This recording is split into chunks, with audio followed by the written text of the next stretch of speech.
Là, ça marche. C'est un test habituel. André Bonan, de l'association Robin des Toits, calcule le nombre de volts par mètre chez son amie Evelyne Rouquier. Cette chargée de recherche en arts plastiques est électro-hypersensible, c'est-à-dire extrêmement sensible aux ondes électromagnétiques.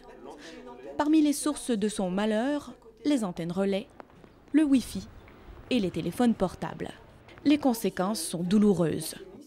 Ça touche beaucoup le cerveau, hein, donc vous avez des problèmes de mémorisation, vous avez des maux de tête terribles. À l'intérieur comme à l'extérieur de son appartement, cette femme de 50 ans doit constamment se protéger. Ça vous gâche la vie complètement, quoi, hein. Moi, je ne peux plus prendre le TGV. Le TGV, les gens, ils ont les portables, ils ont les ordinateurs, il y a le Wi-Fi partout. Quand je sors de 3 heures de TGV, je dois me coucher une journée pour récupérer. Aujourd'hui, Evelyne se bat pour que ces symptômes soient reconnus comme une maladie en France. La Suède considère déjà qu'il s'agit d'un handicap. Mais Evelyne souhaite aussi que la population et les élus prennent conscience des effets toxiques des ondes électromagnétiques sur l'homme. Car si tout le monde n'est pas aussi affecté qu'Evelyne par ces ondes, nous y sommes tous exposés. Or, l'effet de ces ondes sur la santé ne fait pas l'unanimité dans la littérature médicale.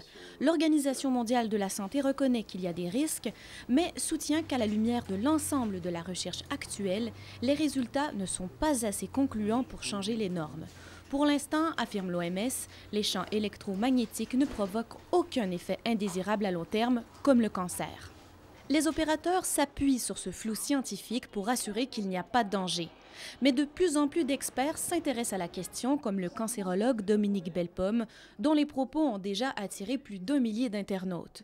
Le médecin croit qu'il faut établir des liens scientifiques plus clairs entre les ondes électromagnétiques et la santé. Et c'est bien sûr cette absence de lien causal qui fait tout le jeu des lobbies qui nous disent « vous n'avez rien prouvé ». Comme la recherche scientifique avance à petits pas, le dossier risque de demeurer hypersensible longtemps. Mais la détermination de patients comme Evelyne et les plaintes formulées par de plus en plus de citoyens inquiets ont commencé à faire bouger le milieu politique.